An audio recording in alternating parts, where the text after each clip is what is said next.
ಸಿರಿಧಾನ್ಯಗಳಿಗೆ ಉತ್ತೇಜನದೊಂದಿಗೆ ಮೌಲ್ಯವರ್ಧನೆ ಅಗತ್ಯ. ಶಾಸಕ ಕೆಎಚ್ ಪುಟ್ಟಸ್ವಾಮಿ ಗೌಡ.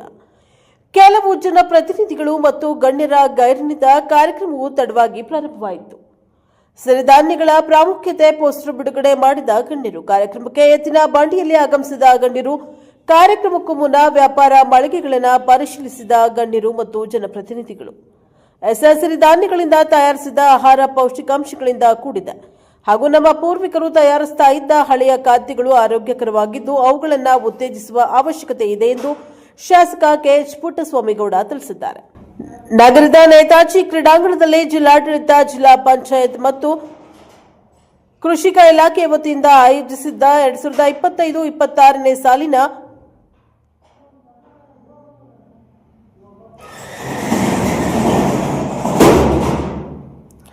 ಜಿಲ್ಲಾ ಮಟ್ಟದ ಅಂತಾರಾಷ್ಟ್ರೀಯ ವಾಣಿಜ್ಯ ಮೇಳ ಮತ್ತು ಸಿರಿಧಾನ್ಯ ಮೇಳ ಕಾರ್ಯಕ್ರಮದಲ್ಲಿ ಧಾನ್ಯಗಳ ರಾಶಿಗೆ ಪೂಜೆ ಮಾಡಿ ಭತ್ತ ಕುಟ್ಟುವ ಮೂಲಕ ಕಾರ್ಯಕ್ರಮವನ್ನು ಉದ್ಘಾಟನೆ ಮಾಡಿದರು.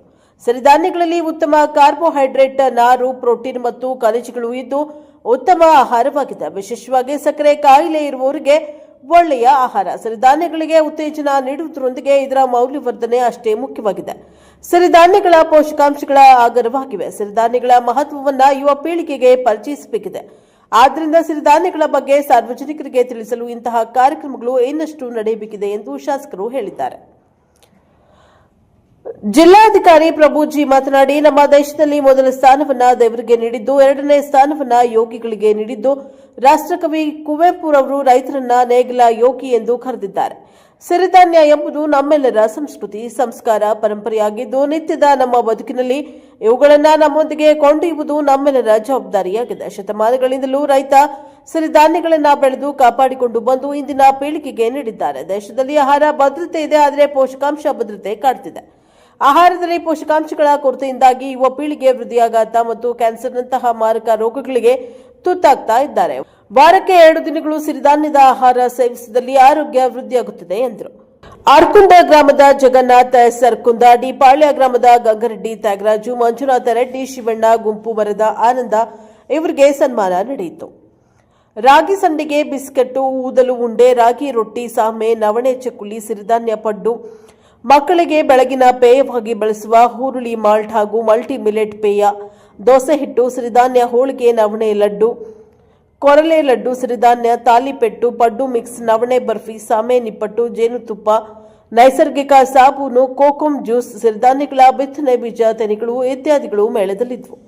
ಈ ಕಾರ್ಯಕ್ರಮದಲ್ಲಿ ಜಿಲ್ಲಾ ಪಂಚಾಯತ್ ಕಾರ್ಯನಿರ್ವಹಣಾಧಿಕಾರಿ ನವೀನ್ ಭಟ್ ವೈ, ಜಂಟಿ ಕೃಷಿ ನಿರ್ದೇಶಕರು ಅಬಿದ್ ಎಸ್ಎಸ್, ಜಿಲ್ಲಾ ಕೃಷಿಕ ಸಮಾಜ ಅಧ್ಯಕ್ಷ ಎಂಆರ್ ಶಿವಣ್ಣ, ಗೌರಿಬಿದನೂರು ತಾಲೂಕಾ ಪಂಚಾಯತ್ ಕಾರ್ಯನಿರ್ವಾಹಕ ದಂಡಾಧಿಕಾರಿ ಅರವಿಂದ್ ಕೆಎಂ, ಗೌರಿಬಿದನೂರು ತಾಲೂಕಾ ಪಂಚಾಯಿತಿ ಹೊನ್ನಯ್ಯ, ತಾಲೂಕಾ ಕೃಷಿಕ ಸಮಾಜದ ಅಧ್ಯಕ್ಷ ಪ್ರಭಾಕರ್ ರೆಡ್ಡಿ, ಮಂಚೇನಹಳ್ಳಿ ಕೃಷಿಕ ಸಮಾಜ ಅಧ್ಯಕ್ಷರು ಎಸ್ಸಿ ನಾರಾಯಣಗೌಡ ಮತ್ತು ನೇಗಿಲ ಯೋಗಿ ರೈತ ಬಾಂಧವರು ಮತ್ತು ಸಾರ್ವಜನಿಕರು ಭಾಗವಹಿಸಿದ್ದರು.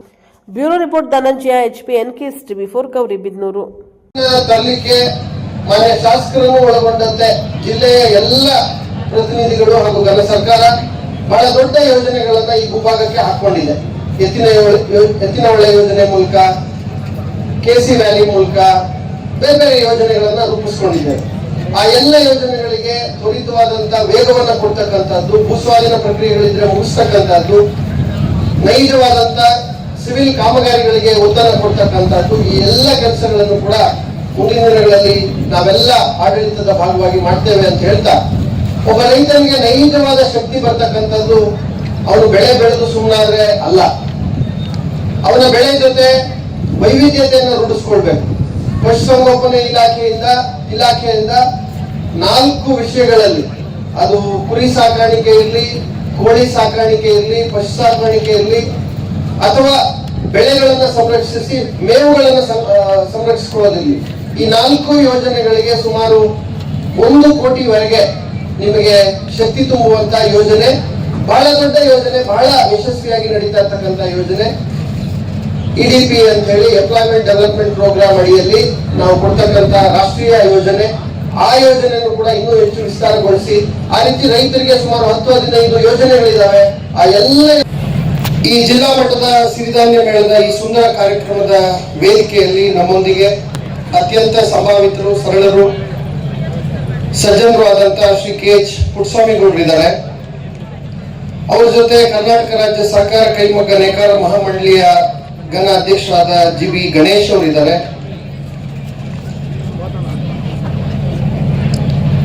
ಮುಖ್ಯ ಕಾರ್ಯನಿರ್ವಹಣಾಧಿಕಾರಿಗಳ ಆ ರೈತ ತನ್ನ ಹಳ್ಳಿಯಲ್ಲಿ ಶಿರಾ ತಾಲೂಕಿನಲ್ಲಿ ತನ್ನ ಮನೆಯ ಸುತ್ತಮುತ್ತ ಇರುವ ಹೆಣ್ಣು ಮಕ್ಕಳು ಹಾಗೂ ರೈತರನ್ನ ಸಂಘಟಿಸಿ ಅವರು ಬೆಳೆಯುವಂತ ಈ ಸಿರಿಧಾನ್ಯಗಳ ಮೂಲಕ ಒಂದು ಹೆಲ್ತ್ ಮಿಕ್ಸ್ ಅಂತೇಳಿ ಸಣ್ಣದಾಗಿ ಮನೆಯಲ್ಲಿ ಈಗೆಲ್ಲ ನಮ್ಮ ಮಹಿಳೆಯರು ಇಷ್ಟೊತ್ತು ಬೆಳಗ್ಗೆ ನಾವೆಲ್ಲ ನೋಡ್ಕೊಂಡು ಬಂದ್ವಿ. ಅನೇಕ ಮಹಿಳೆಯರು ಆ ಪ್ರಾಡಕ್ಟ್ ಗಳನ್ನ ಆ ಒಂದು ವಸ್ತುಗಳನ್ನ ಈಗಾಗಲೇ ಇಲ್ಲಿ ವೇದಿಕೆಯಲ್ಲಿ ಪ್ರಚುರಪಡಿಸಲಿಕ್ಕೆ ಇಟ್ಟಿದ್ದಾರೆ. ಆ ರೀತಿ ಒಂದು ಸಣ್ಣದಾಗಿ ಹೆಲ್ತ್ ಮಿಕ್ಸ್ ಅಂತೇಳಿ ಪ್ರಾರಂಭ ಮಾಡಿದ್ದು ಕಳೆದ 3 ವರ್ಷದ ಹಿಂದೆ ನೆಸ್ಲೆ ಕಂಪನಿಯವರು 60 ಕೋಟಿ ರೂಪಾಯಿ ಮೌಲ್ಯಕ್ಕೆ ಆ ಒಂದು ಜಿನಿ ಕಂಪನಿಯನ್ನ ಕೊಂಡುಕೊಳ್ಳಿಕ್ಕೆ ಪ್ರಸ್ತಾವನೆಯನ್ನ ಕೊಟ್ಟಿದ್ದಾರೆ. ಒಬ್ಬ ಸಣ್ಣ ರೈತ ಏಕ ವ್ಯಕ್ತಿಯಾಗಿ ಒಂದು ಸಣ್ಣ ಸಮೂಹವನ್ನು ಸೃಷ್ಟಿ ಮಾಡಿದಂತ ಒಂದು ಸಾಧನೆ ಅಷ್ಟು ದೊಡ್ಡ ಮಟ್ಟಕ್ಕೆ ಬೆಳೆದಿದೆ. ಇವತ್ತು ಬಹುಶಃ ಅದರ ಮೌಲ್ಯ ಒಂದು 100 ಕೋಟಿ ಇರಬಹುದು. ಹೊರಗಡೆ ದೇಶದಿಂದ ಆರ್ಡರ್ಸ್ ಮಾಡಿ ತರಿಸ್ತಾರೆ ಜಿನಿ ಪ್ರಾಡಕ್ಟ್ಸ್ ನ. ಅವರು ಎಲ್ಲ ರೀತಿಯ ಸಿರಿಧಾನ್ಯಗಳಿಂದ ಪದಾರ್ಥಗಳನ್ನ ತಯಾರು ಮಾಡ್ತಾರೆ. ಯಾಕೆ ಈ ಮಾತನ್ನು ಹೇಳ್ತೀನಿ ಅಂದ್ರೆ, ನಿಮ್ಮ ರಾಗಿಗೆ 20 ರೂಪಾಯಿ, ರಾಗಿ ಹಿಟ್ಟಿಗೆ 30 ರೂಪಾಯಿ, ಮೌಲ್ಯಯುತ ರಾಗಿ ಹಿಟ್ಟಿಗೆ 50 ರೂಪಾಯಿ, ಇನ್ನೂ ಮೌಲ್ಯಯುತ ರಾಗಿ ಹಿಟ್ಟಿಗೆ 100 ರೂಪಾಯಿ.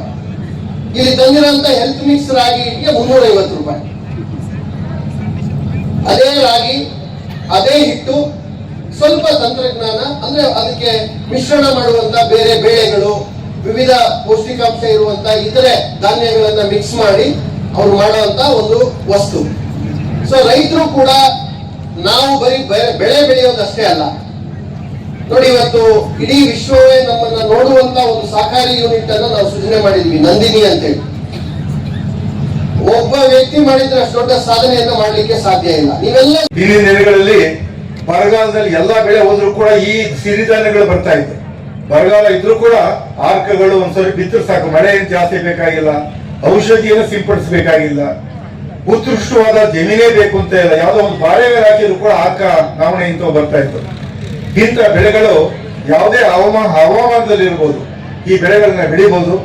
ಇಂಥ ಒಂದು ಬೆಳೆಗಳನ್ನ ಬೆಳೆಯೋದ್ರ ಮೂಲಕ ನಮ್ಮ ಜನಸಾಮಾನ್ಯರಿಗೆ ಇಂಥ ಬೆಳೆಗಳ ಅನುಕೂಲಗಳನ್ನ ಉಪಯೋಗಿಸೋದ್ರ ಮೂಲಕ ಮತ್ತೆ ನಮ್ಮ ಆರೋಗ್ಯವನ್ನ ಕಾಪಾಡ್ಕೋಬಹುದು ಅನ್ನೋ ಒಂದು ಭಾವನೆಯಿಂದ ಇಂಥ ಕಾರ್ಯಕ್ರಮಗಳು ಜನಕ್ಕೆ ಅರಿವು ಮೂಡುವಂತ ಕಾರ್ಯಕ್ರಮ ನಡೀಲಿ.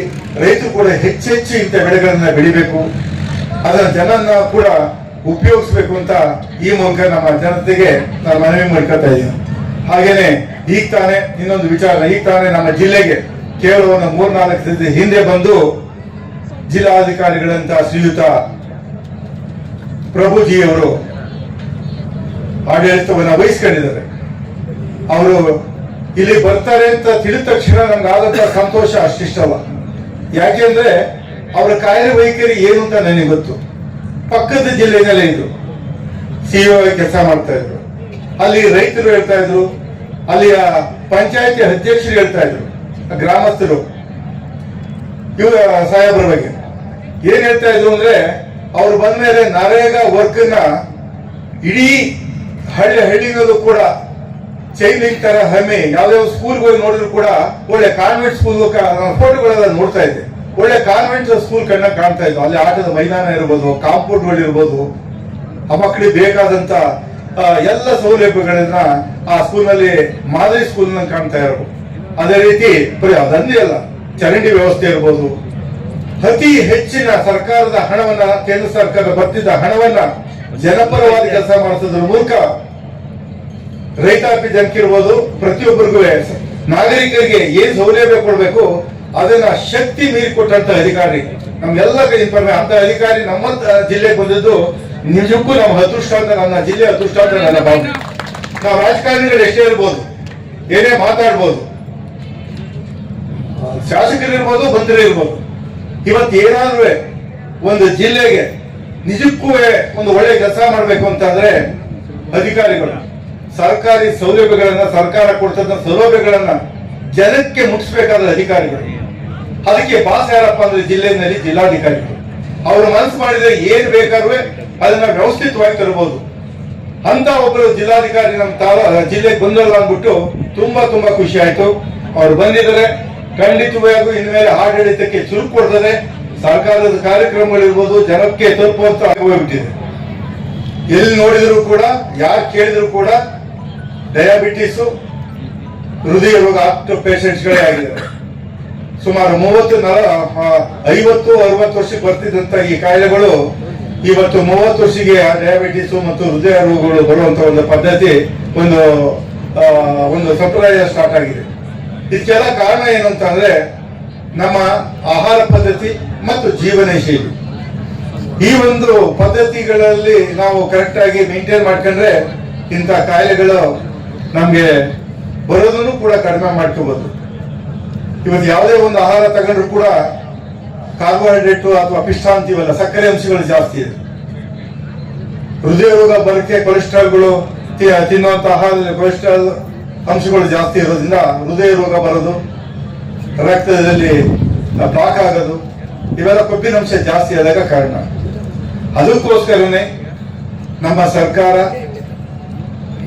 ರಾಜ್ಯ ಸರ್ಕಾರ ಇರ್ಬೋದು, ಭಾರತ ಸರ್ಕಾರ ಇರ್ಬೋದು, ಇವರೆಲ್ಲ ಪ್ರೋತ್ಸಾಹದಿಂದ ಇಂತಿದೆ ಏನು ಬೆಳ್ಕೊಂಬಂದಿದ್ದು ಸಾಂಪ್ರದಾಯಿಕವಾದಂತ ಬೆಳೆ ಏನಿತ್ತು, ಆರ್ಕ ಇರ್ಬೋದು, ನವಣೆ ಇರ್ಬೋದು, ಸಾಮೇರ್ ಇರ್ಬೋದು, ಸಜ್ಜೆ ಇರ್ಬೋದು, ರಾಗಿ, ಜೋಳ, ಇಂಥ ಸಿರಿಧಾನ್ಯಗಳು ಮುಂಚೆಯಿಂದ ಬೆಳ್ಕೊಂಡು ಬಂದು ನಾವು ಹಿಂದಿನ ಕಾಲ ಅಂದ್ರೆ ಏನು 500-400 ವರ್ಷ ಬೇಕಾಗಿಲ್ಲ, ಒಂದು 50-60 ವರ್ಷದಿಂದ ತಿಂತಿದ್ದಂತ ಆಹಾರಗಳಿವೆಲ್ಲ.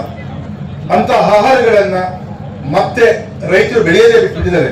ಅಂತ ರೈತರಿಗೆ ಬೆಳೆಯಕ್ಕೆ ಅವ್ರಿಗೆ ಒಂದು ಪ್ರೋತ್ಸಾಹವನ್ನು ಕೊಟ್ಟು ಬಳಕೆ ಮಾಡಕ್ಕೆ ಜನಸಾಮಾನ್ಯರಿಗೆ ಒಂದು ಅರಿವು ಮೂಡಿಸಿದ್ರೆ ಈ ಒಂದು ಆಹಾರ ಪದ್ಧತಿಯಿಂದ ನಮ್ಮ ಕಾಯಿಲೆಗಳೆಲ್ಲ ಬರೋದು ಕೂಡ ಕಡಿಮೆ ಆಗುತ್ತೆ ಅನ್ನೋ ಒಂದು ಸರ್ಕಾರ ಮನಗಂಡು ಇಂಥ ಒಂದು ಕಾರ್ಯಕ್ರಮಕ್ಕೆ ಉತ್ತೇಜನವನ್ನ ಕೊಡ್ತಾ ಇದೆ. ಜನಕ್ಕೆ ಅರಿವು ಮೂಡಿಸುವಂತ, ರೈತರಿಗೆ ಅರಿವು ಮೂಡಿಸುವಂತ ಕಾರ್ಯಕ್ರಮಗಳನ್ನ ಹಮ್ಮಿಕೊಂಡಿದೆ. ಅದಕ್ಕೋಸ್ಕರ ನಾವೆಲ್ಲ ಹಿಂದೆ ಹೇಳ್ತಿರಲ್ಲ, ಆರೋಗ್ಯವೇ ಭಾಗ್ಯ ಅಂತ.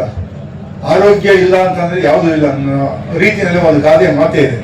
ಅದಕ್ಕೋಸ್ಕರ ಇಂಥ ಆಹಾರ ಪದ್ಧತಿಗಳನ್ನ ನಾವು ಉಪಯೋಗಿಸೋದಕ್ಕೆ ನಾವು ಮುಂದಾಗಬೇಕಾಯ್ತದೆ.